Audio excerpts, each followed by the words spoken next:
السلام علیکم۔ آج بیوہ کے لیے نکاح کیوں ضروری ہے، آج میں اس ٹاپک پہ بات کروں گی۔ بیوہ عورت کے لیے نکاح کیوں ضروری ہے، بیوہ عورت کے لیے نکاح کیوں ضروری ہے اور کیوں کرنا چاہیے، اسی کے حوالے سے میں بات کر رہی ہوں۔ ہم یہاں ایک واقعہ محسن اخلاق سے نقل کرتے ہیں۔ مولانا سبحانی رحمۃ اللہ علیہ تعالیٰ کے لکھتے ہیں، عظیم آباد میں ایک عورت بہت چھوٹی عمر میں بیوہ ہو گئی۔ اس نے ہمیشہ روزہ رکھنا اور ہر وقت عبادت کرنا اپنا معمول بنا لیا، گویا حقیقی معنوں میں صائمۃ النہار اور قائمۃ اللیل بن گئیں۔ صائمۃ النہار مطلب دن کو روزہ رکھنے والی، اور قائمۃ اللیل یعنی رات کو عبادت کرنے والی، گویا حقیقی معنوں میں صائمۃ النہار اور قائمۃ اللیل بن گئی، دن کو روزہ رکھنے والی اور رات کو عبادت کرنے والی۔ روزہ افطار کرتے وقت شام کو سوکھی روٹی یا گیہوں کی بھوسی کھانا اختیار کیا، اور شب و روز تلاوت قرآن مجید میں مشغول رہتی۔ اسی حالت میں وہ بوڑھی ہو گئیں۔ سینکڑوں عورتیں اس کی نفس کشی اور سچی پارسائی کو دیکھ کر اس کی مرید ہو گئیں۔ مرتے وقت اس نے سب عورتوں کو بلا کر پوچھا کہ میں نے کیسی پاک دامنی، پارسائی اور عزت و حرمت سے اپنی زندگی گزاری۔ عورتوں نے کہا کہ ایسا ہونا بہت مشکل بلکہ ناممکن ہے کہ کبھی کسی مرد کا منہ تک نہ دیکھا، ساری عمر روزہ رکھا، سوکھی روٹی کھا کر گزارا کیا اور شب و روز مصروف تلاوت و مشغول عبادت رہیں۔ وہ بولی، اب میرے دل کا حال سنو کہ جوانی سے بڑھاپے تک رات کو قرآن کی تلاوت کرتے وقت کبھی میرے کان میں چوکیدار کی آواز آتی تو دل چاہتا کہ کسی طرح اس کے پاس چلی جاؤں، لیکن اللہ جل جلالہ کے خوف اور دنیا کی شرم سے بچی رہی۔ اب میرا آخری وقت ہے، میں تم سب کو نصیحت کرتی ہوں کہ کبھی جوان بیوہ عورت کو بے نکاح نہ رکھنا۔ اس سے معلوم ہوا کہ عورت کیسی ہی ناپاک، عورت کیسی ہی نیک بخت اور پرہیزگار ہو، اور کیسا ہی روکھا سوکھا کھانا کھائے، لیکن بشریت و فطرت مرد کی خواہش اس کے دل میں ضرور ہوتی ہے۔ اسی طرح مرد کو بھی عورت کی حاجت ضرور ہوتی ہے، حتیٰ کہ حیوانات یعنی کہ چرند و پرند بھی اس سے محفوظ نہیں رہ سکے۔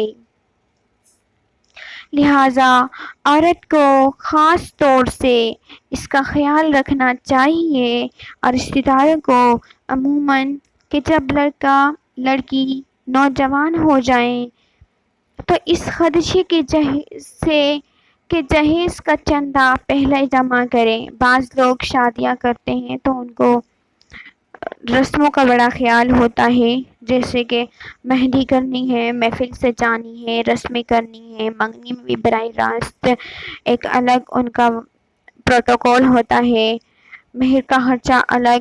حالانکہ اگر دیکھا جائے تو اسلام میں صرف نکاح ہے اور کچھ پیسے مہر کے ہیں، بس وہ تھوڑی سی مقدار بھی ادا کر دی جائے تو نکاح ہو جاتا ہے، شادی ہو جاتی ہے۔ اس کے لیے مہندی محفل جیسی رسموں کا کوئی فائدہ نہیں ہے۔ جیسا کہ شادی بیاہ کے موقعوں پر جو غیر رسمانہ انداز میں رسمیں ہو رہی ہوتی ہیں، وہ نہیں ہونی چاہیے۔ لہٰذا عورت کو اس بات کا خیال رکھنا چاہیے، اور رشتہ داروں کو بھی عموماً جب لڑکا یا لڑکی جوان ہو جائیں تو وہ اس خدشے میں نہ پڑیں کہ جہیز کا چندہ بھی لینا ہے، جمع کرنا ہے، مہندی کی رسم بھی کرنی ہے، اور محفلیں بھی سجانی ہیں، رسموں کے لیے پیسے بھی جمع کرنے ہیں، مہر کا خرچہ بھی ہے، دعوت اور ولیمے کی فکر بھی، دعوتیں بھی دینی ہیں اور ولیمے کی فکر بھی ہے۔ حالانکہ لڑکی کی روٹی بھی دینا اسلام میں کوئی جائز نہیں ہے۔ 2-4 بندوں کو بلا کر بھی شادی ہو سکتی ہے، اور ضروری نہیں ہے کہ پورے مجمع کو اکٹھا کیا جائے۔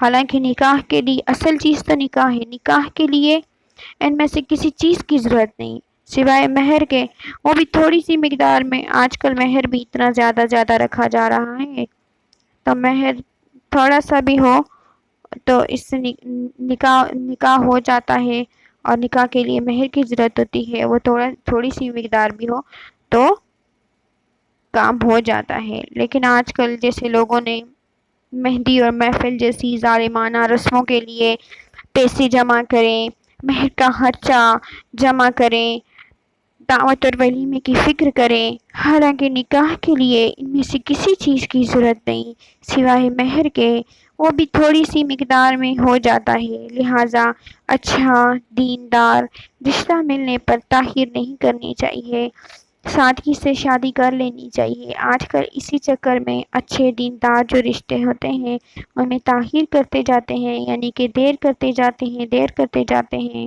پھر کوئی رشتہ بھی بعد میں نہیں ملتا۔ لہٰذا سادگی اختیار کرنی چاہیے۔ لہٰذا نبی حضرت محمد صلی اللہ علیہ وآلہ وسلم کی سیرت کو اپنانا چاہیے، اور ان سارے کاموں سے بچ کر رہنا چاہیے۔